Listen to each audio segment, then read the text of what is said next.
परिजन सहितं कृष्ण चैतन्य देव श्री राधा कृष्ण पादं सह ललिता श्री विशाखानितांच नमोऽयं विष्णुपदाय कृष्णपृष्ठाय भूतले श्रीमती जयपताका स्वामिनिति नाम्ने नमाचार्यपदाय निताय कृपापदाय गौरकथाधमदाय नगरग्रामताय नमो विष्णुपदाय कृष्णपृष्ठाय भूतले श्रीमती भक्तिवेदांत स्वामिनिति नाम्ने नमस्ते सरस्वती देवे गौरवाणी प्रचारिणे विशेष शून्यवादी पाश्चात्यदेशतारिणे वंशाकल्पतरुभ्यश्च कृपा सिन्धुभ्येव च पतितानां पावनेभ्यो वैष्णवेभ्यो नमो नमः नमो महावदन्नाय कृष्णप्रेमप्रदायते कृष्णाय कृष्णचैतन्यनाम्ने गौरतेश्वे नमः पंचतत्त्वात्मकं कृष्णं भक्तरूपस्वरूपकं भक्तवतारं भक्तक्ष नमामि भक्तशक्तिकं हे कृष्ण करुणा सिन्धु दीनबन्धु जगत्पते गोपेश गोपिकान्त राधाकान्त नमस्ते तप्तकाञ्चन गौराङ्गी राधे वृन्दावनेश्वरी वृषभानुसुते देवी प्रणमामि हरिप्रिये जय श्री कृष्ण चैतन्य प्रभु नित्यानंद श्री अद्वैत गदाधर शिवासादि गौरभक्तवृंद हरे कृष्ण कृष्ण कृष्ण हरे हरे हरे राम राम राम हरे हरे ओम नमो भगवते वासुदेवाय ओम नमो भगवते वासुदेवाय ओम नमो भगवते वासुदेवाय नारायणं नमस्कृत्यं नरश्चैव नरोत्तमं देवीं सरस्वतीं व्यासं ततो जयमुदीरयेत् नष्टप्रायेषु अभद्रेषु नित्यं भागवतस्य सेवया भागवते उत्तमश्लोके भक्ति भगवते नैष्ठिकं मुखं करोति वाचालं पङ्गुलङ्घयते गिरिं यत्कृपातमहं वन्दे श्रीगुरुदेवतारिणं श्रीचैतन्येश्वरं परमानन्दमाधवं हरि ओम तत्सत् हरे कृष्ण अमर पुराण श्रीमद् भागवतम प्रथम स्कंद 18 अध्याय नाम भगवान परीक्षित एवं ब्राह्मण बालकेर द्वारा अभिशप्त श्लोक संख्या হচ্ছে 47 बोटे देওয়া আছে আমরা সকলে পাঠ করব অপাপেষু সভৃত্যেষু बालेन अपाकबुद्धिना पापं कृतं तत् भगवान् सर्व आत्मा खन्तम् आहरति अपापेषु सवृत्तेषु बालेन अपाकबुद्धिना पापं कृतं तत् भगवान् सर्व आत्मा खन्तम् आहरति अपापेषु सवृत्तेषु बालेन अपाकबुद्धिना पापं कृतं तद् भगवान् स आत्मा अखन्तम् आहरति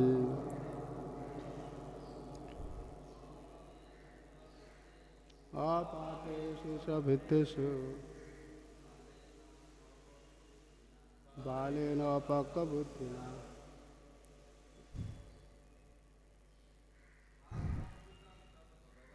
पापं कृतं तद् भगवान् सर्वात्मानं खन्तम् आहरति अपापेषु सवृत्तेषु बालेन अपाकबुद्धिना पापं कृतं तद् भगवान् सर्वात्मानं आहरति अपापेषु सवृत्तेषु बालेन अपाकबुद्धिना पापं कृतं तद् भगवान् सर्वात्मानं खन्तम् आहरति हरे कृष्ण इस श्लोकेर शब्दार्थ एवं अनुवाद प्रभुपाद कर्तृक जय जगद्गुरु शिल प्रभुपाद की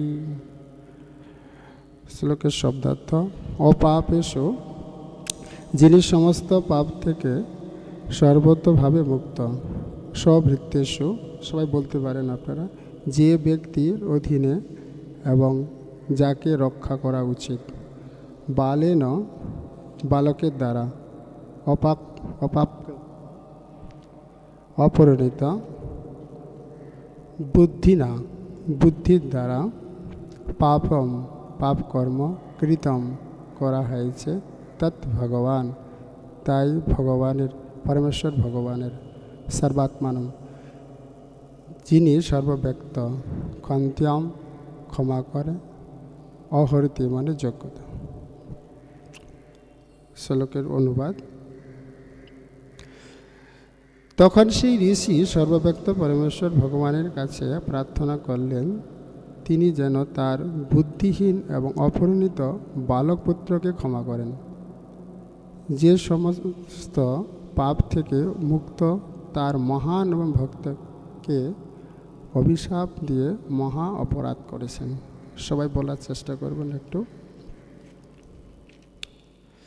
তখন সেই ঋষি সর্বব্যক্ত পরমেশ্বর ভগবানের কাছে প্রার্থনা করলেন, তিনি যেন তার বুদ্ধিহীন অপরিণত বালক পুত্রকে ক্ষমা করেন, যে সমস্ত পাপ থেকে মুক্ত তার ভগবান ভক্তকে অভিশাপ দিয়ে মহা অপরাধ করেছেন।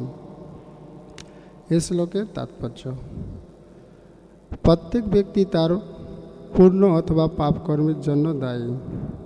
শৌনিক ঋষি বুঝতে পেরেছিলেন যে তার পুত্র মহারাজ পরীক্ষিতকে অভিশাপ দিয়ে এক মহাপাপ করেছেন।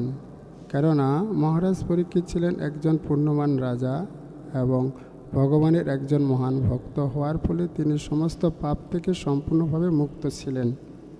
অতএব ব্রাহ্মণদের তাকে রক্ষা করার কর্তব্য ছিল। ভাগবত ভক্তের প্রতি কোনো অপরাধ করা হলে তার থেকে উদ্ধার পাওয়া অত্যন্ত কঠিন। সমাজের নেতা রূপে ব্রাহ্মণদের কর্তব্য হচ্ছে আশ্রিতদের রক্ষা করা এবং অভিশাপ দেওয়া নয়। কখনো কখনো ব্রাহ্মণদের তাদের অধীনস্থ ক্ষত্রিয় বৈশ্যদের প্রতি উগ্র এবং শাপ দিতে দেখা যায়, কিন্তু মহারাজ পরীক্ষিতের ক্ষেত্রে সেই রকম পাপ দেওয়ার কোনো ভিত্তি ছিল না, যে কথা পূর্বে বিশ্লেষণ করা হয়েছে। সেই মূর্খ বালকটি কেবল ব্রাহ্মণদের পুত্র হওয়ার গর্বে গর্বিত হয়ে তা করেছিলেন এবং তার ফলে ভগবানের আইন অনুসারে দণ্ডনীয় হয়েছিলেন। ভগবানের শুদ্ধ ভক্তের চরণে যদি কেউ অপরাধ করে তাহলে ভগবান তাকে কখনো ক্ষমা করেন না। তাই মহারাজ পরীক্ষিত অভিশাপ দিয়ে সেই মূর্খ সিংহে কেবল এক মহা পাপই করেননি এবং মহা অপরাধও করেছিলেন। তাই শৌনিক ঋষি বুঝতে পেরেছিলেন যে কেবল পরমেশ্বর ভগবানেরই তার পুত্রকে সেই মহাপাপ থেকে রক্ষা করতে পারেন। তাই তিনি পরমেশ্বর ভগবানের কাছে ভিক্ষা করে প্রার্থনা করেছিলেন, কেননা তিনি অপরিবর্তনীয় কর্মফল থেকে তিনি জীবকে উদ্ধার করতে পারেন। এই আবেদনটি করা হয়েছিল। সেই মূর্খ বালক নামে তার বুদ্ধিমত্তা ছিল সম্পূর্ণ অপরিণত। এখন প্রশ্ন হতে পারে যে ভগবানের ইচ্ছাক্রমে যখন সে পরীক্ষিত মহারাজ সেই কঠিন অবস্থার সম্মুখীন হয়েছিলেন যাতে তিনি জড়জগতের বন্ধন থেকে মুক্ত হতে পারেন, তা না হলে কেউ সে ব্রাহ্মণ বালককে তার অপরাধজনক কর্মের জন্য দায়ী করা হয়েছে। তার উত্তরে হচ্ছে যে সেই অপরাধটি শুধু একটি বালকের দ্বারা সংগঠিত ছিল, যাতে সে অনায়াসে ক্ষমা লাভ করতে পারে এবং তার পিতার প্রার্থনা ভগবান শুনেছিলেন। কিন্তু যদি প্রশ্ন হয় কলিকে এই পৃথিবীতে প্রবেশ করতে দেওয়ার জন্য সমস্ত ব্রাহ্মণকে কেন দায়ী করা হয়েছে, তার উত্তরে বরাহ পুরাণে দেওয়া হয়েছে। যে সমস্ত অসুরেরা পরমেশ্বর ভগবানের প্রতি শত্রুতা করেছিল কিন্তু ভগবানের দ্বারা নিহত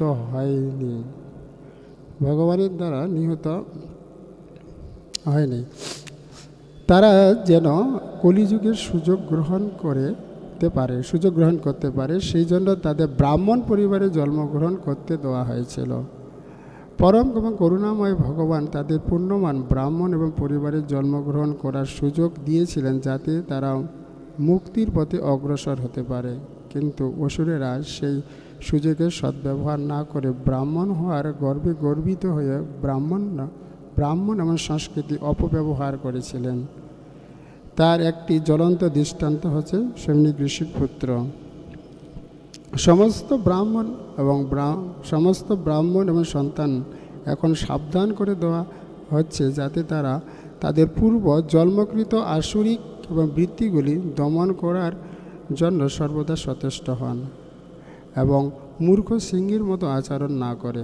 সেই মূর্খ এবং বালকটি অবশ্যই ভগবানকে ক্ষমা করেছিলেন, কিন্তু অন্যদের যাদের পিতা সৌমিক ঋষির মতো নন, তারা যদি ব্রাহ্মণ পরিবারে জন্ম হওয়ার সুযোগ এবং অপব্যবহার করে তাহলে তাদের ভয়ঙ্কর কষ্ট ভোগ করতে হবে। এখানে প্রভুপাদ কর্তৃক তাৎপর্য সমাপ্ত। জয় জগৎগুরু শিলা প্রভুপাদ কি। আমরা আলোচনা করছিলাম মহারাজ পরীক্ষিত এবং ব্রাহ্মণ বালকের অভিশপ্ত 47 নম্বর শ্লোক।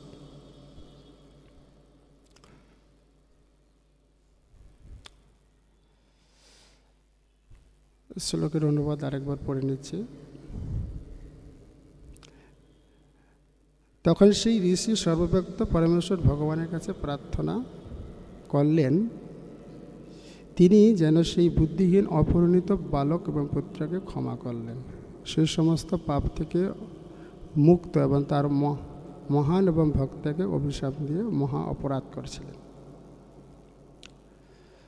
সর্বব্যাপ্ত পরমেশ্বর ভগবানের কাছে প্রার্থনা করলেন সৌনিক ঋষি।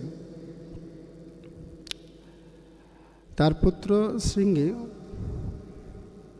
তিনি পরিপক্ক ছিলেন না। তো ব্রাহ্মণ হওয়ার ফলে তার মধ্যে একটা অহংকার ছিল। তার তেজের ফলে তিনি একজন মহান এবং রাজাকে তিনি অভিশাপ এবং দিয়েছেন। শুধু তিনি রাজাই ছিলেন না, তিনি মহান ভক্ত ছিলেন। তো এখানে সৌনিক ঋষি তিনি বুঝতে পেরেছিলেন তিনি কি অপরাধ করছে তার পুত্র। প্রভুপাদ এখানে তাৎপর্যের মধ্যে ব্যাখ্যা করছেন যে প্রত্যেক ব্যক্তি তার পুণ্য অথবা পাপ কর্মের জন্য দায়ী। প্রত্যেক ব্যক্তি পুণ্য এবং পাপ কর্মের জন্য দায়ী। কিন্তু এখানে সৌনিক ঋষি তিনি বুঝতে পেরেছিলেন যে পরীক্ষিত মহারাজ তিনি ছিলেন একজন মহান রাজা, পুণ্যবান রাজা ছিলেন, কিন্তু তার চরণে অপরাধ করছেন, অপরাধ এবং মহাপাপ করেছিলেন। তো অবুঝ বালক তিনি এক মহাদণ্ড দিয়েছেন সেই রাজাকে। সেই পাপের ফল, সে অপরাধের ফল তো অবশ্যই ভোগ করতে হবে। তো আমরা দেখি যে এখানে আমরা ভাগবতমে পাই 8ম স্কন্ধে, সেখানে শুক্রাচার্য আর বলি মহারাজ, শুক্রাচার্য বলি মহারাজ তিনি ভগবানের সেবার জন্য বাধা দিয়েছেন, ভগবানের সেবার জন্য। কিন্তু আমরা দেখি সেখানে যারা গুরুর দ্বারা সেটা নিয়ন্ত্রিত হয় এবং রাজার দ্বারা আবার নিয়ন্ত্রিত হয়, কিন্তু রাজারা ব্রাহ্মণের দ্বারা আবার নিয়ন্ত্রিত হয়। কিন্তু এখানে একটু উল্টো দেখা যাচ্ছে। কিরকম? সৌনিক ঋষি সেই রাজাকে অভিশাপ করতেন। আগের দিনে রাজারা ব্রাহ্মণের কাছে যেত, সে পরামর্শ নিত, সেভাবে সুষ্ঠুভাবে রাজ্য পরিচালনা করত। ইন্দ্র তিনি যখন তার গুরুদেব তার সবার মধ্যে প্রবেশ করছিলেন তখন একটু অপরাধ হয়েছে, তিনি মত্ত ছিলেন। কখনো কখনো তার শিষ্যদের শিক্ষা দেওয়ার জন্য কিছু অভিশপ্ত দেন, এই জন্য তিনি শ্রীহীন হয়েছিলেন, ত্যাগ করেছিলেন। এখানে আমরা শুক্রাচার্যের ক্ষেত্রে দেখি, এখানে বলি মহারাজ যেহেতু ত্রিপাদভূমি তিনি জানতেন যে স্বয়ং ভগবান তিনি এখানে এসেছিলেন, কিন্তু ভগবান আসার পর কেউ তাকে মানা করছিলেন, কিন্তু তিনি অবজ্ঞা করেননি, কিন্তু তিনি অভিশাপ দেননি তার কাকে, বলি মহারাজকে। হ্যাঁ, কিন্তু সামান্য ভুল, এখানে যে সামান্য ভুল করছিলেন তারপরে তার দ্বারা পরিচালিত হওয়ার কথা ছিল, কিন্তু ব্রাহ্মণের দ্বারা, কিন্তু সেটা কি হলো, সেটা বিপরীত হলো, পুরোটাই বিপরীত হলো। এখানে সৈনিক ঋষি তিনি এই বিষয়টা সম্পূর্ণভাবে তিনি বুঝতে পেরেছেন যে সিংহী যে অপরাধ করেছিলেন এক মহান ভক্তের চরণে, কিন্তু ভক্তের চরণে কেউ যদি অপরাধ করে তাহলে ভগবান তাকে ক্ষমা করেন না, ভগবান ক্ষমা করেন না। যেমন আমরা দেখি যে দুর্বাসা ঋষি অম্বরীশ মহারাজের চরণে অপরাধ করেছিলেন সামান্য, তার নিয়ম হচ্ছে তিনি এক দ্বাদশীর পারণ ঠিক টাইমে করা উচিত, তিনি অতিথি এসেছেন, তিনি স্নান করতে গিয়েছেন সামান্য, সেটার জন্য তিনি রেগে গিয়েছেন, তার অভিশাপ্ত দিয়েছেন, কীর্তা তিনি তৈরি করছিলেন, কিন্তু ভগবান তিনি আর মহান এবং বৈষ্ণব, তার জন্য কি করলেন না, সুদর্শন চক্র তিনি প্রেরণ করলেন তাকে রক্ষা করার জন্য ভক্তের। কিন্তু ভক্তের চরণে অপরাধ করলে সেটা কখনো ভগবান সহ্য করতে পারেন না। আর যখনই কেউ আমরা দেখি যে যখন কেউ অপরাধ করে বা অনেক বিপদে পড়ে, তো তখন কার কাছে যায়, ভগবানের কাছে যায় এবং প্রার্থনা করে। দেবতারা সকলেই ভগবানের কাছে গিয়েছিলেন যখন তারা বিপদে ছিলেন, সংকটে ছিলেন, ভগবানের কাছে যায়। ক্ষীরোদক্ষে বিষ্ণুর কাছে যায়, প্রথমে তো তারা শিবের কাছে যায়, শিবের পর তারপর কার কাছে যায় না, ব্রহ্মার কাছে, ব্রহ্মার তারপরে ক্ষীরোদক্ষে বিষ্ণুর কাছে আসেন তার সমস্যা এবং সমাধান করার জন্য। তো এখানে আমরা দেখি যে বিশেষ করে সিংহী তিনি যে অবুঝ বালক, অবুদ্ধিহীন, না বুঝে তিনি কি করছেন না, তিনি অভিশাপ দিয়েছেন। তো এই অনুবাদে এবং তাৎপর্য খুব সুন্দরভাবে বর্ণনা করছেন প্রভুপাদ, যে